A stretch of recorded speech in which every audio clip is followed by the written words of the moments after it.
We've extensively looked at analog horror entities, looked at some creepypastas, and now it's time to cover SCPs. In case you don't know what an SCP is, or you need a quick refresher, it's an anomalous item or creature that doesn't follow the regular rules of nature that we've come to know. SCP stands for Secure, Contain, and Protect, and most entities are numbered in a way to classify them as well. But who are the ones classifying them? None other than the SCP Foundation themselves. And I love SCP Foundation because you can just imagine certain type of SCP and you can write about it. But there is a lot of loophole in SCP Foundation, especially every single SCP is missing something from its storyline. If that is how that SCP even born or where it is come from, or sometimes there is like a literally few stories which is related to exact same SCP, but those stories are literally different. And also I have noticed about the SCP Foundation task forces, which we don't even know which kind of weapon they use. Most of the time they just use a normal weapon, which does not even make sense. Like, how can you defeat a SCP which is that much powerful by using simple bullets? Like, what? Because most of the time those SCP does not even die by nuclear weapons. these entities need a crazy amount of specific containment protocols. After all, there are so many of these that would decimate you, and dare I say, you definitely wouldn't survive against them. Each SCP is classified as being in one of 3 object classes: Safe, Euclid, and Keter. There are other classes and secondary classes. I have already made a video about this, like reaction video, and you can just watch my original video about SCP task forces, but I have also this video about the containment classes. All with their own rulings, but in the more general sense, a class is assigned to something depending on how difficult it is to contain. Safe is easy, Euclid is a bit more complex, and Keter is very difficult. And I'll tell you what, there's a lot of SCPs, like 8 series worth of them, but I've picked some of my favorites and other ones I find interesting that you definitely wouldn't survive against. Some of these are absolute classics you'll have stumbled upon while browsing the late 2000s and early 2010s internet, and some of them you may not have heard of. If we're gonna start anywhere, it has to be here with SCP-096, the Shy Guy. Object class, Euclid. I have seen this guy in most of the SCP games. Somebody try to hit him on the head and try to run from it, and it is screaming and going after that guy. I know about this. There's been discussions, theories, and debates over if you could survive this thing, and I'm here to choose a side that says you won't. This thing is a humanoid creature standing at around 2 meters and 38 centimeters tall. It's lanky, has long arms not in proportion to the rest of its body, and has an almost bleached white skin. Along with that, it can open its jaw 4 times wider than the average humans and doesn't show signs of higher brain function. Okay, so what's the deal, I hear some of you wondering, while the rest of you sit there knowing.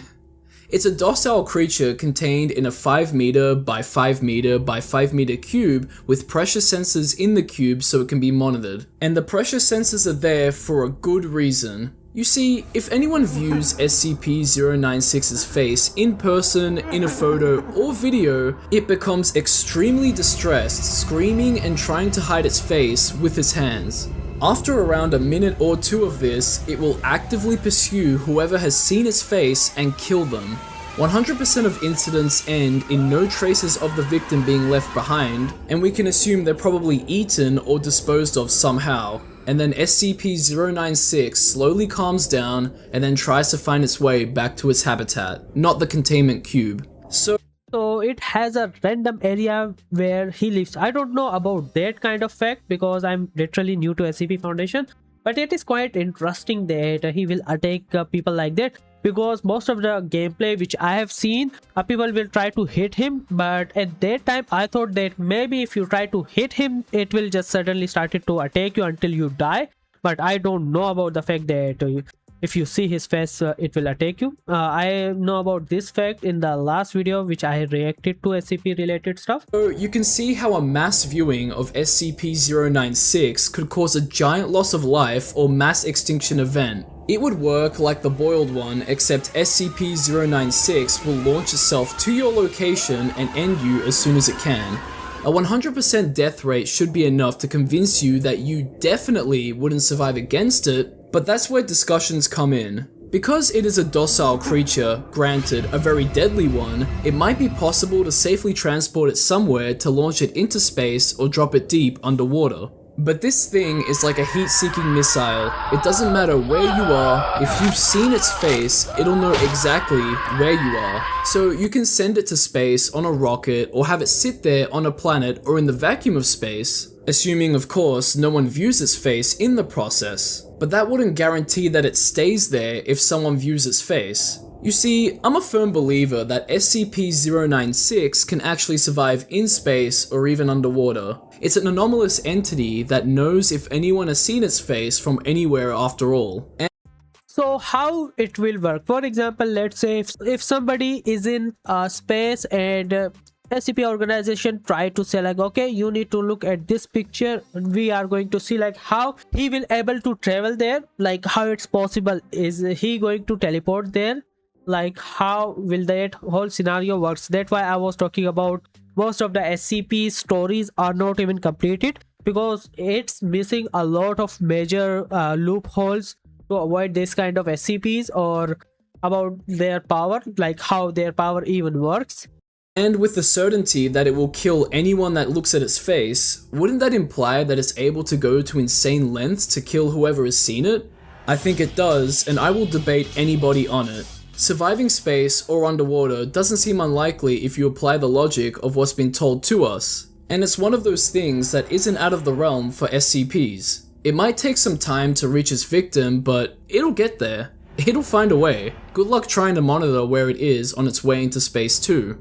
Yeah, that will be interesting to even think about. Like, is he going to jump to space directly? Or what will the end goal be? You could use sensors, but what's to say you wouldn't pick up an asteroid or debris moving past the sensor? Containing it safely where it can be monitored non-visually seems like the safest option versus somehow containing it and throwing it into an extreme environment and hoping for the best. It looks frail, so killing it should be easy though, right? If so, why hasn't it been disposed of? For anyone saying that SCP-096 can be killed and has been killed by the use of SCP-173 and acid, that wasn't a canon event. And for those who are wondering what SCP-173 is, it's this thing, one of the most, if not the most, famous SCP. These nuts? This neck-snapping statue that looks like a peanut. However, there is a proposal to kill it mentioned in its file. If it really is that unkillable, then space or the ocean will only slow it down. And how about we just let these two fight each other, and whoever wins will be maybe more dangerous, but in a sense that we will be able to finish one of them Before it claims its next victim. Because if you've seen SCP-096, it'll get you, one way or another. Even if it takes it, say, a few minutes, hours, days, weeks, months, or years to get you. It's feel like the snail story, which you will like run from that place and it will follow you until it will touch you and you will die, because you will gain a sense of immortality, and if he touch you, the immortality will disappear and you will die. I think the story is like that. But some of the people will try to portray that maybe that snail wants to die and you are actively trying to escape from that snail, and in the end when it touch you it will die and you will live. Like people are finding meaning behind that story. So let's now go and take a look at SCP-1155, Predatory Street Art, Object Class, Kita. Oh boy, this thing sounds a bit Is it Keter class? I think so, not Kita.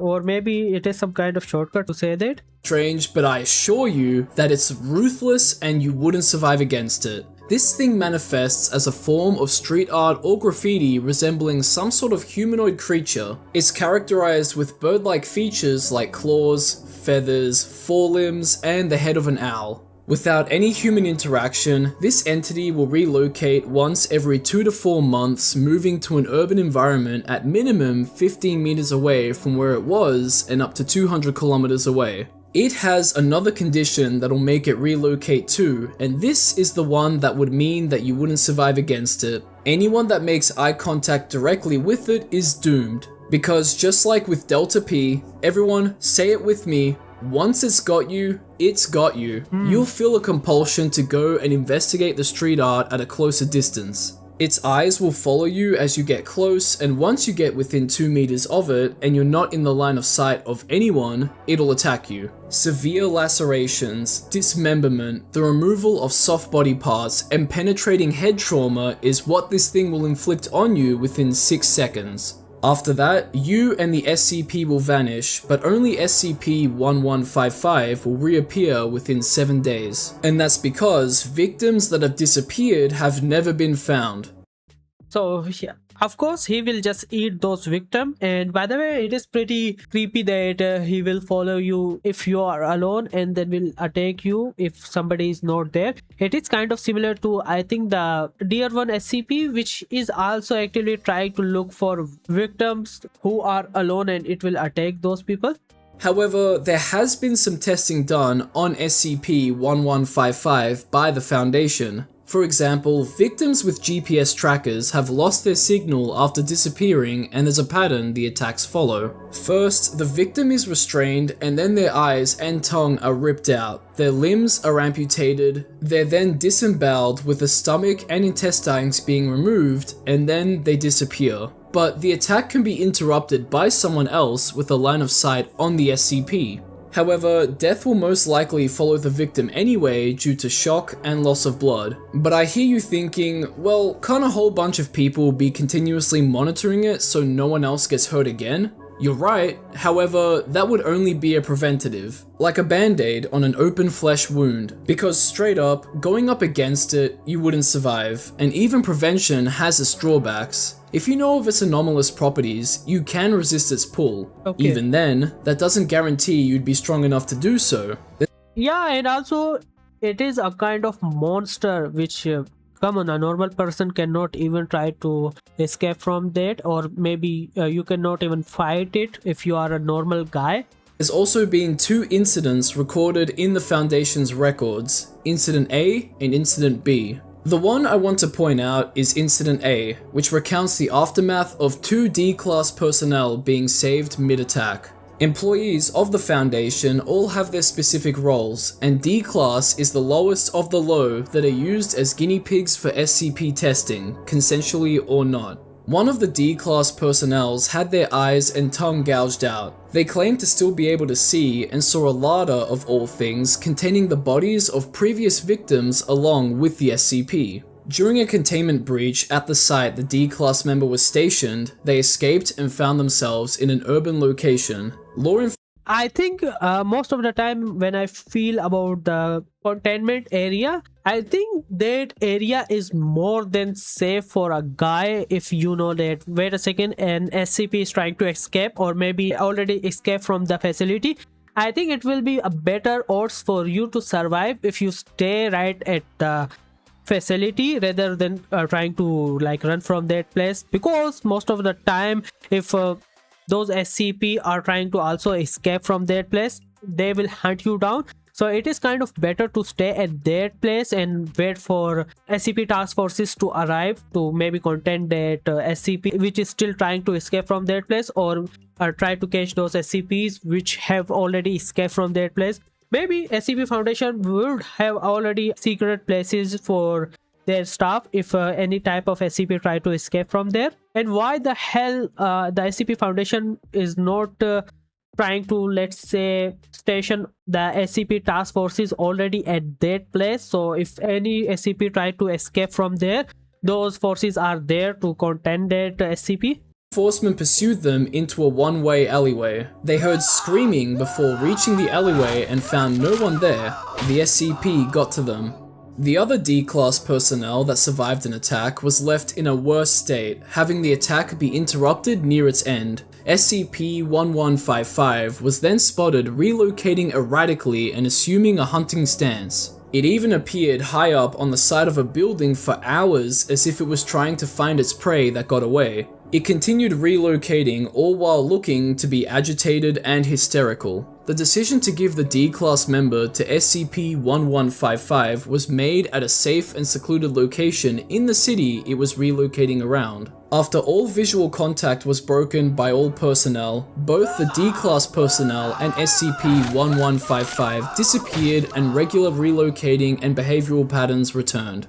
And also about the SCP Foundation, it is kind of interesting, or maybe I feel like it will be interesting to see how the relationship of each people who works at a certain facility where SCPs are contained will like react to each other. Will they have deep connection with each other as like very dear friends, or maybe they are there just for work? Because I'm pretty sure they will know that most of the time, or maybe there is a 50-50 chance of one of us getting killed by some sort of SCP, so they will like prefer to don't have any contact with each other, or whatever the case is. Because come on, a lot of people who wants to join SCP Foundation, especially even if they don't go to task forces, but I feel like the people who join task forces are have a high chance to get killed by SCP than the people who are at the facility trying to contain those SCP there. Maybe correct me if I'm wrong, but I feel like the people who are fighting SCPs are more likely to die by the SCPs than the people who have already contained those SCP there, and maybe rarely some type of SCP try to escape from their place. This SCP is so fascinating and gives us a massive indicator on how dangerous it really is. Play by its rules and things end quickly, but don't and the consequences will be dire. It's the age-old question of the life of one person versus the lives of many. Do you really want to be kept alive in a pained and wounded form just for the lives of thousands, if not millions of other people to be at stake? It would only be a matter of time before it hunts you down or someone gives you up to it, and with it growing bolder and appearing in more higher density places compared to its previous low-key ones, you're definitely not going to survive against it. And so, moving on to the next SCP, we have, what's that? Huh? Okay. So, I've been informed that talking about it or presenting information on it will result in dire consequences for myself and all of you. I'm struggling to find a way to talk about this entity, but we can view the SCP's file, which shouldn't trigger its reaction, I hope. Whatever you do, don't write down anything I show or talk about, and don't verbally state it either, just to be safe. Look around the video where I'd usually place specific information on what's being talked about if you're so curious to see what SCP I could, for safety reasons, could be talking about. Okay. Now to the file. Which you kind of may SCP have is to it? piece together why you wouldn't survive against this thing for yourself. To keep myself safe, I really can't say anything here, so I'll need the file to speak for itself, and you'll need to piece it all together, and piece together why the file remains safe. Okay, I feel like I will definitely fail it, but let's see. Make assumptions and conclusions for yourself, but be careful when talking about it in the comments section. I'm going to flash images on screen of the file, and as we can see... Okay, so it is a Cater class SCP, I think so. Let's see. Okay, so it is a file and the people don't know about, or what? Or maybe a little people know about it. How it's work? Like, you cannot discuss about it, you will die. You cannot save it, you will die. You cannot write it, you will die. So how the F it will work? Like, how? You need to have some sort of data about it, which does not include a lot of information about it, or what? I feel lost.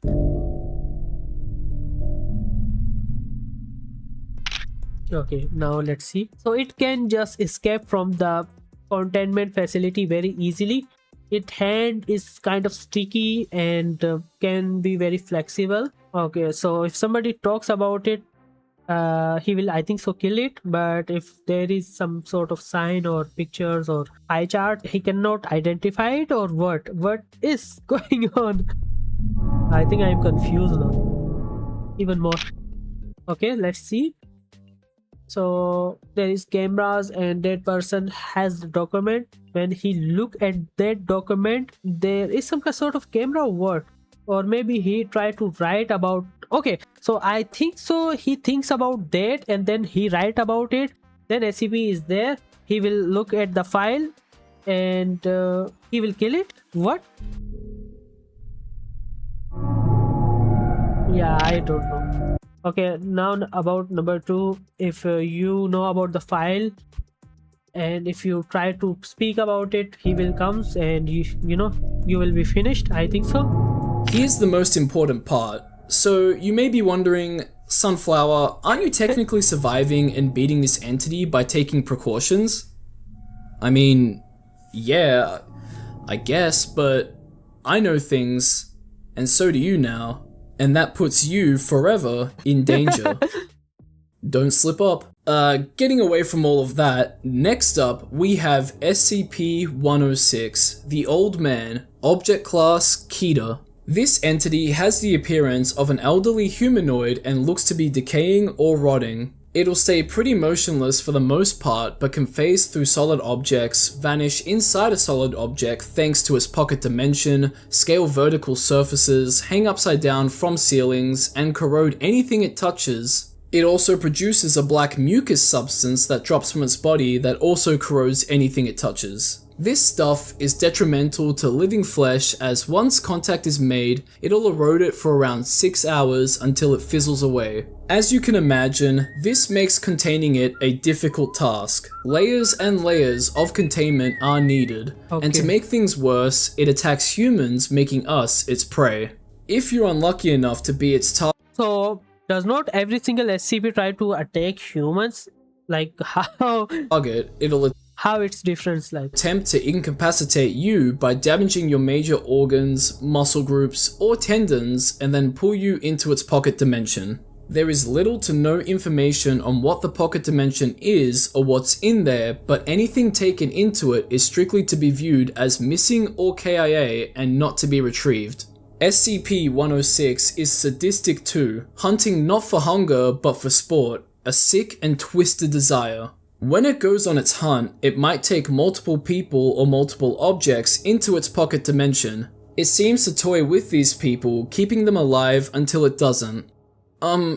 So what makes you think So I think he is playing with those people. Is it like that because he loves to play with them? you'd survive SCP-106? If it has its sights set on you, it's so over. Lucky for you, it loves to target people that are between the ages of 10 to 25. But there's He is going to take me. nothing in its file that says that it won't attack people of other ages. It erodes anything it or its mucus touches, so perhaps that's its goal with people. Older people are already eroded in the way of age and bodily endurance, so the youth would be a more enticing form for it to prey on. Oh, and eroded is a, how can I put this? A harsh word for someone over the age of 30, but it's in theme with things. So if it wants to attack you and take you into its pocket dimension, it'll do it. It breaks so many conventional laws of nature that you wouldn't be able to do a single thing to it. That is applied to every single SCP. I'm pretty sure there is not a single SCP which cannot kill you. I'm not talking about the good SCPs like the jelly one, but I'm talking about the other SCP. Even if they are not that much dangerous, they will still kill you, so there is not a single thing you can do about it. Attacking it wouldn't help either due to the erosion effect it has on you or any other weapon you use to attack it. Any other form of attack that can't erode, like a flame, can be avoided simply by jumping into its pocket dimension.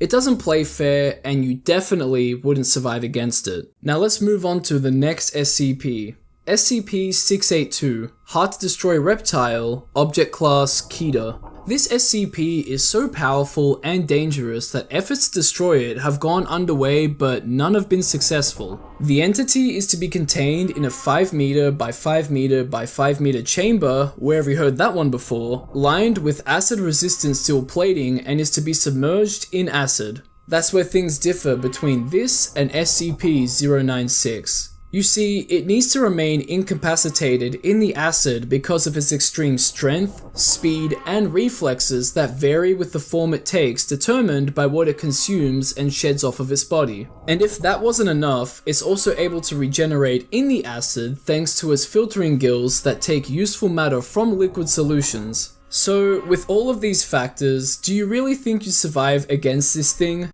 Oh hell no! No, I assure you that no matter what you do to outmaneuver it, trick it, or attack it, it'll regenerate and get back up. SCP personnel are forbidden from talking to SCP-682 for fear of provoking its rage state, so imagine what trying to attack it or pissing it off would do. In the file, we can find a transcript where a personnel asks SCP-628 why it attacked a bunch of farmers, and it said, disgusting.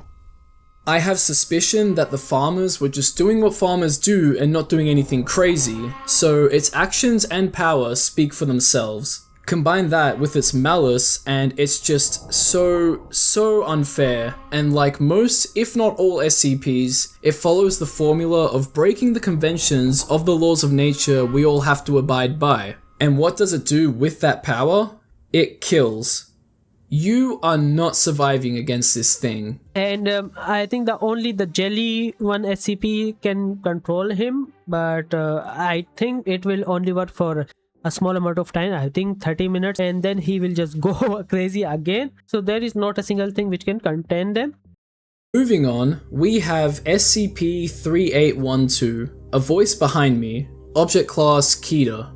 This entity is believed to have once been a man by the name of Sam Howell, a regular human being that passed away sometime around 1996. Soon after his death and burial, SCP-3812 was seen rising from his grave and disappearing. This thing is as anomalous as they come. Its presence was brought to the attention of the SCP Foundation when it was responsible for the demolition of an apartment building in Warsaw, Poland.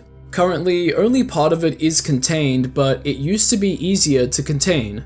At first, it could be talked to and would seek help in the Foundation for managing its ailment, its condition. Over the course of 20 years, its condition has significantly worsened to the point where it shows extreme paranoia, dysphoria, mania, depression, an inability to perceive its surroundings, the inability to discern the difference between real and the imaginary, inability to tell the difference between the dead and alive, can't control its emotions, hear voices that aren't there, sees things that aren't there, and experiences stimuli that doesn't exist, among other things. And what does it do to try to orientate itself? It alters reality. Something this erratic, unpredictable, and ill has an anomalous power that can and will destroy the fibers of space and time. So, do you think you'd be able to survive against something like this? I have already told you guys, we cannot even survive a single SCP, and this guy is on another level. You could be as friendly as possible to it, and it's a dice roll on whether or not it takes that as a threat. Due to its unpredictable nature too, no one would know how it would interpret anything. And here's a question: how would you even know reality had been altered in the first place? An unfortunate event where hundreds are killed may seem like a freak accident, but it could have happened because of SCP-3812's reality-altering powers. How many reality-altering events need to happen before our society crumbles and reality falls soon after? If it's already been 20 years and SCP-3812 looks like this and acts extremely mentally unstable, then it seems like we'll have ourselves a reality-destroying event in the near future. You definitely wouldn't survive against this thing if it targeted you, and you definitely wouldn't survive against it if you were coincidentally attacked by its reality-altering capabilities. I mean, none of us would when our fates would be left to the actions of SCP-3812. Next up, we have SCP-217, the Clockwork Virus, Object Class Keter. As the name suggests, I forgot about the Keter class, but I feel like it was the most dangerous class in the SCP Foundation. I think so. This is a virus that turns whatever organism that's infected by it into an organic metal of sorts, resulting in the victim turning into a complex arrangement of gears and clockwork. This virus is incurable and has a 100% chance of infecting its host when coming into contact with it physically or through bodily fluid. The changes to the body don't happen immediately either. Things can take years before noticeable changes and issues start to show themselves. However, when it comes to mammals, symptoms begin on the inside of the body and not the outside. But is there any way to use this kind of SCP, I think disease or whatever that is, for a people who are like literally gonna die? So you just use this technology. It can, maybe if there is an accident in the SCP Foundation and somebody lose arm or legs, we can use this to just regenerate their hands and feet. Maybe they can just survive. But does this SCP also can control the brain, which is the question? So hypothetically, you could go years without knowing the insides of your body are a massive and complex system of clockwork. Regardless, the end result is always the same. Unless you're put down out of fear or pity of what you'll become, you'll turn into an organic metal hybrid creature of sorts. But is it still good for some of the SCP Foundation task members who are literally gonna die? So how about we just make them a sort of a robotic human life form, which can be useful in the future? I know it is kind of evil thing to even think about, but still, come on.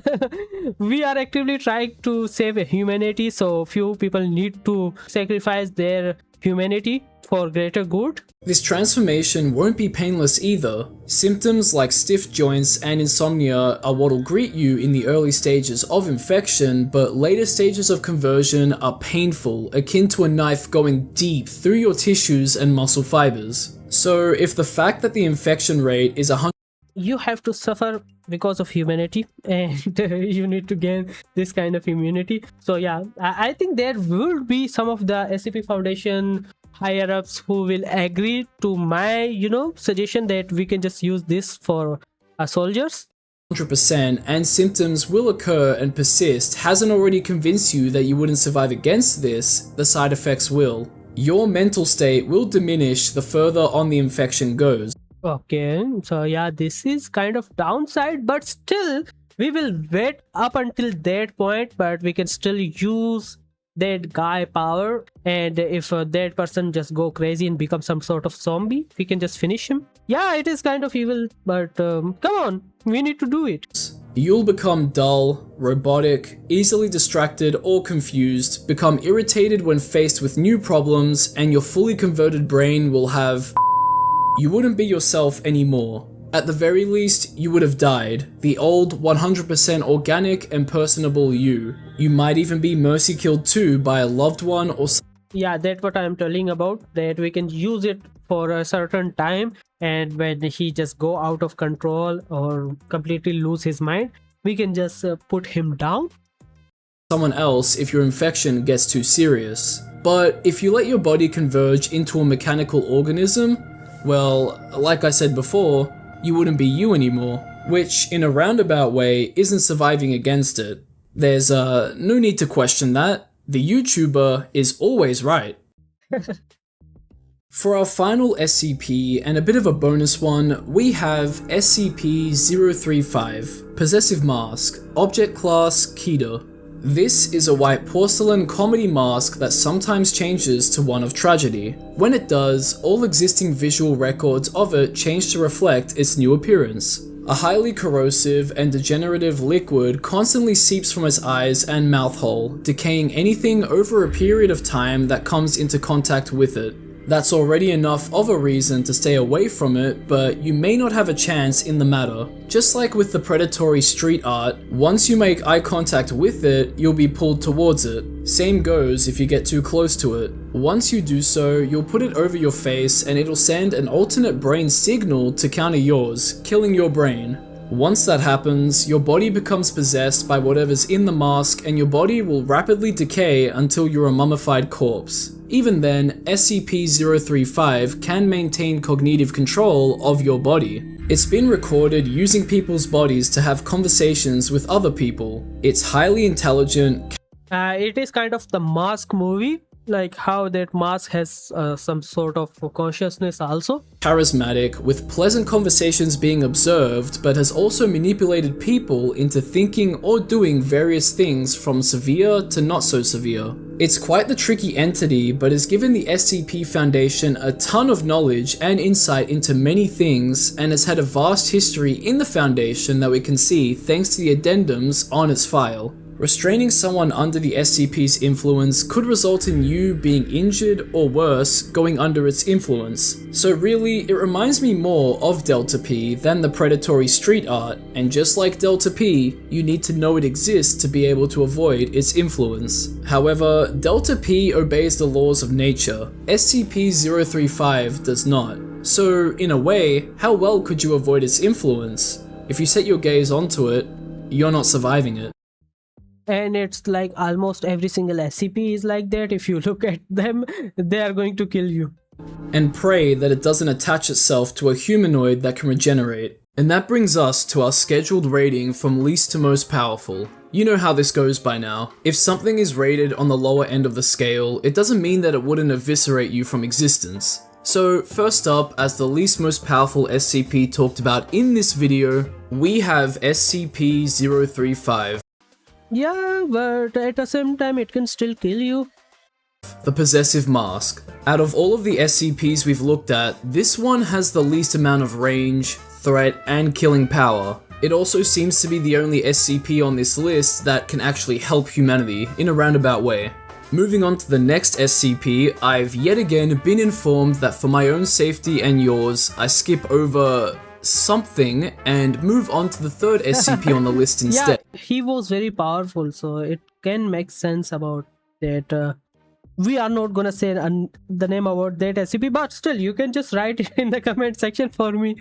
SCP-217, the Clockwork Virus. It's not as quick to affect its victims like everything else, but its strength lies in spreading about easily, having a 100% infection rate and keeping incognito in mammals for so long. But I think that SCP-106, the Old Man, is more dangerous. The lethality of viruses can be held back by isolating victims, getting infected to produce antibodies, vaccines, etc. Well, in the Clockwork Virus's case, you can't really make antibodies to resist it, and there's no vaccine, but well, anyway, my point is that the Old Man isn't held back by conventional means since it breaks so many rules. It has its pocket dimension it can jump into, the ability to scale vertical walls and ceilings, rupture and destroy vital body parts, and corrode anything it touches. The only thing that holds it back is its high amount of time between hunts and the fact that it prefers to hunt people aged between 10 to 25. So is he Epstein or what? But still, his age range is quite a big, like 25. So I cannot conclude that. But is he for the tender meat? I have seen here this kind of references a lot in horror type of movies or stories that they prefer tender meat, so that's why they are attacking younger people. What doesn't have that problem is SCP-1155, Predatory Street Art. This entity doesn't discriminate with who it wants to kill, and there isn't really anything you can do to stop it other than getting lucky and avoiding it, or being in a crowded area when it's around. Allowing it to hunt seems to be the best course of action as well, as bad as it is, due to the more predictable pattern it follows when it's hunting like this. Any interruptions to its hunts or actions make it unpredictable and yearn for its prey. Next up is SCP-096, the Shy Guy. When it attacks its victims, it's not relegated to a spot against a wall like the predatory street art. It has the freedom of movement, but the catch is that you need to view its face for it to attack you. In our world, where that fact wouldn't be widely known at all and screens are everywhere, a mass extinction event isn't entirely out of the realm of possibilities. But still, it will take him a lot of time to kill each single guy who have seen his face. And I'm pretty sure at that point, SCP Foundation will find some kind of other SCP to fight it, to like stop the extermination of a huge human population, because he is going to kill every single guy there. If it had its sights set on you, all you'd be able to do is accept your fate. The same thing can be said for SCP-682, hard to destroy reptile. This thing can already do a whole lot of damage and take lots of lives in its weakened forms as it regenerates, so imagine how strong and unstoppable a fully regenerated SCP-682 would be against the world's population. Its malice would fuel it greatly and it would tear through everything. The only thing we could really do is subdue it because no one's found a way to actually kill it. And that means the most powerful SCP in this video is the one that alters reality. SCP-3812, A Voice Behind Me. I mean, what else, right? Yeah. This entity pretty much has the power to destroy the world as we know it and tear down the fabric of reality and destroy everything. It's not in its right mind anymore, and the more time that passes, the more its mental state erodes, and at this point, it's only a matter of time before something sets it off and it warps and destroys reality beyond repair. And that kind of destruction is something the other SCPs cannot achieve. We've barely scratched the surface regarding SCPs since if you want to. And that's it for today's video. I'm pretty sure no one is watching up until the end. So that's it for today's video. See you in the next video. Until then, bye bye.